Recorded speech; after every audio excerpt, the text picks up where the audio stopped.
Welcome back, it's Ryzen, and today I wanted to talk about Rachel from Tower of God. So real quickly before I get into it, if you enjoy anime and manga content, I have a ton on the channel already, so be sure to check that out and subscribe if you're interested. Additionally, if at any point throughout this video you are enjoying it, please be sure to leave a like, as it really does help out a small channel like mine. And this video does contain webtoon spoilers up until the end of season 2, so if you finish season 2 then you should be good to watch this video. And yeah, let's just get right into the discussion. So the first thing I wanted to bring up, which might actually be pretty controversial, is the fact that I believe that Rachel is probably one of the most relatable antagonists that I've ever read in all of anime and manga and webtoons for that sort too. I think the biggest reason why I would call her relatable is not necessarily her actions themselves. Like, I don't want to go pushing innocent kids off bridges or anything, right? But it's her reason and her motivation for acting the way that she does. It's very relatable, and I think that Rachel does not represent peak evil, right? That would be somebody more like Griffith from Berserk or Johan from Monster, for example. Those people, they represent peak evil. She represents the pinnacle of evil in the average human rather than the pinnacle of evil which is possible for humanity as a whole. And I think that that concept is very interesting, because when we look at her reasons for being evil, it stems from her own insecurity, and this is very consistent with real life. Often in real life, the person who is considered a bully would not be somebody who is a human that is encroaching on perfection, right? Like Griffith was, is not somebody who has no flaws except for maybe like their philosophy and their mindset. Often in real life, the person who's going to be the bully, who's going to be putting down others, is somebody who's going to be very, very flawed, who's going to have these fundamental issues that really have drastic effects on them as a person, and they are highly, highly insecure about that. And instead of facing those issues head on, they kind of try to compensate for them by putting the blame on other people, by accentuating the flaws of others in order to make themselves look better in comparison. And that is exactly what Rachel does, and I think it really portrays her as very human because of it.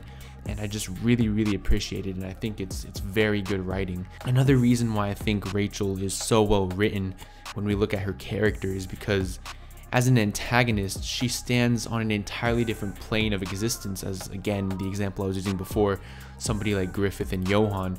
Because Griffith, for example, has top tier swordsmanship, right? He has a very charismatic personality. He's a natural born leader. He is somebody who was really, when you think about it, not born at the top, but born with the will and the ability to rule all those around him. We look at Johan, who is the same way. We take a look at all these other antagonists, and they have this, they are pretty much the pinnacle of potential and natural ability. Whereas when we look at Rachel, she literally has nothing. She is the definition of an underdog. Even if we take somebody else, another example, Rock Lee, right? He had nothing. He really was an underdog, but he was the student of Might Guy, the best taijutsu user in all of the Hidden Leaf, right? So we can't really say that he had nothing, right? Whereas Rachel literally has nothing. She is like canonically ugly, which is actually hilarious, and it adds a lot to her character, which I'll discuss a little bit later. She has no friends, no talents at all. We look at her as she progresses from an E rank regular to D rank regular. It's pretty safe to say that she is pretty much at the bottom of the barrel in all of these rankings. And it's just fascinating to see somebody who is so insignificant, so powerless, somebody who literally has nothing, be such a major threat and such a prominent antagonist throughout the entirety of the story. And it really does fall on SIU's back, on his shoulders, that he's able to keep us engaged in a character who literally has zero redeemable qualities, and to make her actually feel threatening emotionally and psychologically rather than have her being a physical threat in the series is really just something that's beautiful. And I just wanted to kind of touch up on that. To go back to what I said earlier about her representing the peak evil in the average person rather than the pinnacle of evil in humanity as a whole, take the moment where she killed, I'm sorry if I mispronounced the name, Acaraptor, right?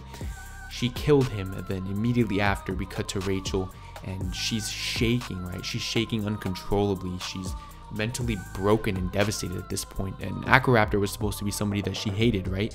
And I can't really see any other antagonist really breaking down and having a mental episode over killing somebody who, in Rachel's life, Acaraptor was somebody who was very insignificant, yet she still felt genuine remorse for taking his life.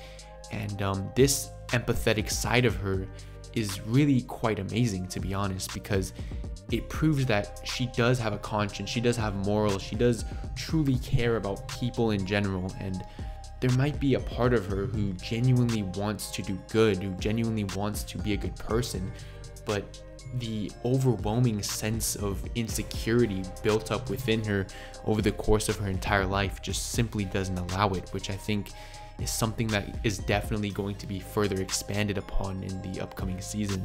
Now at this point in the video, I would like to kind of backpedal and look at villains in Tower of God as a whole and kind of analyze their symbolism and compare that to Rachel, because Rachel is actually fundamentally different from all of them. So when we look at somebody like White, his character represents the involuntary sacrifice of other people, right?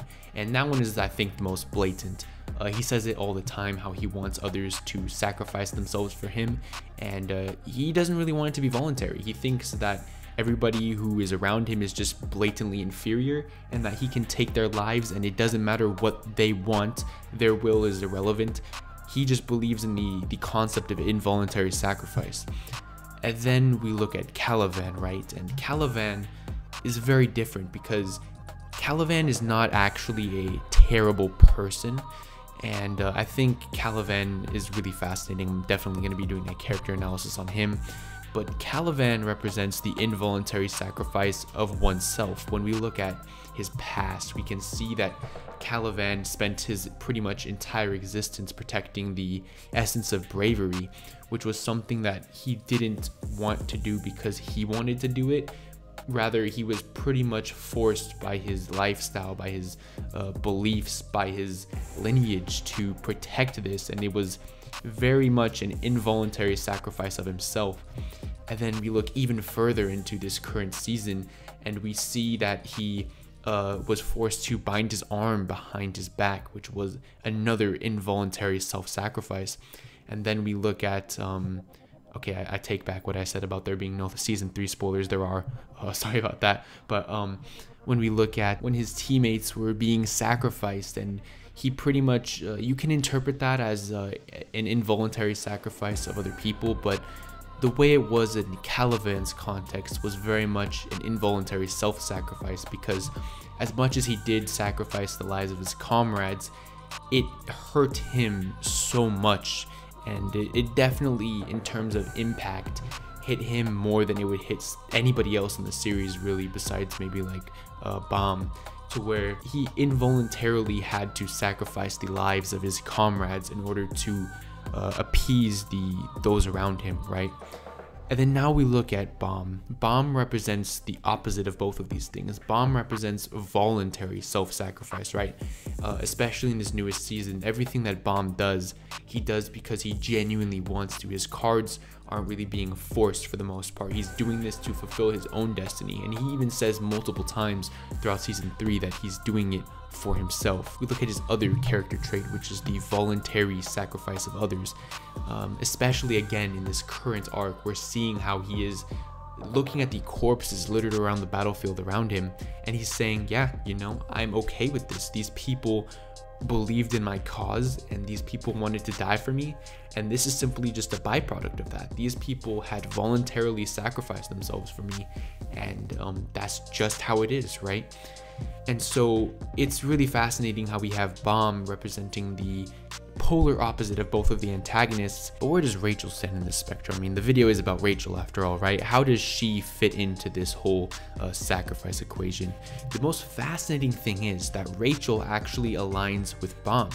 Her core beliefs, her core personality is the voluntary sacrifice of self and the voluntary sacrifice of others, but the way she does it is fundamentally different. It is more self-serving. It is more to glorify herself rather than to truly fulfill herself. And this causes her to just make horrible decisions, and it places her in the completely opposite situation as Bam, while they still both represent the same ideas of sacrifice. And I think this is why Rachel could be one of the best written characters. She is, but she could be the best written character in Tower of God when you really break this down. So Rachel wants to sacrifice herself to be the protagonist, right? She wants to risk her life in battle. She wants to give it all to see the stars, right? Sacrificing herself is something that she genuinely wants. But in order to sacrifice herself, she must first realize and really put into perspective who she is. She has to accept the fact that her whole life has been spent making excuses for her wrong actions. But she cannot do that because in her mind, she wants to be the protagonist, right? And would the protagonist admit to their shortcomings? Would the perfect human protagonist ever admit to being wrong? Absolutely not. The perfect protagonist is right from the get-go and is never wrong. And so Rachel is somebody who is incapable of admitting her mistakes. We see it time and time again where she's always making all of these excuses. And even Bam in their fight calls her out. He says, "You are literally just making excuses for your actions. You think anybody forced you to push me off the edge? Do you think anybody forced you to kill Acaraptor? Do you think anybody forced you to hurt Dan's legs? No, you chose to do all of these things. You did these things in order to further your own agenda. And you're making excuses like you did them because you were being oppressed, like you did them because you had no other option, when in reality, you're just serving yourself, right?" But because Rachel knows this, Rachel's not an idiot. She knows what she's doing is wrong. She knows deep down in her heart that her excuses are just that, excuses. But because she has this fanatical obsession with being a perfect protagonist, she is incapable of admitting it, which I think is really cool. And it forces her to sacrifice her personality in order to try and sacrifice herself. It's like a never-ending loop that just spirals into becoming a terrible person, which she has gone down. And the other way that she represents sacrifice, of course, is the voluntary sacrifice of others, which she's just so bad at it. Like, remember when she was trying to get White on her team to like be her sword? Yeah, that did not work out at all. She pretty much just messed up once. I think Kun pretty much just cooned her. They're doing like the dollar show game or whatever, and he just absolutely humiliated her. And then at this point, White was like, "Yeah, you're absolutely useless to me. I have zero use for you." And it really is interesting though, because she is very different from White. She doesn't want to force people to work under her. She wants people to genuinely want to work under her, kind of like how Bam is, right? Which is why she again is the perfect parallel to Bam. We look at Bam, everybody just drops everything to follow him. We look at Kaiser, Hockney, we look at Kun, of course, Rack, right? Shibisu's entire group, whenever Bam is in trouble, they drop everything and go to rescue him. Whereas Rachel has no one for that. That's what she wants. But in order to obtain those things, she is doing it through underhanded methods, such as when she tricked Kun to becoming her legs, which, I mean, she didn't really trick Kun, but, you know, she thought she did. She tried tricking White. She tried doing all these things, but it just never works because deep down she knows that she's not doing it the right way. But again, if she goes back on her way now, she will basically be admitting that she was wrong the whole time, refuting her status as protagonist, and just furthering herself down that self-deprecation rabbit hole. And yeah, I don't really think I have much more to say.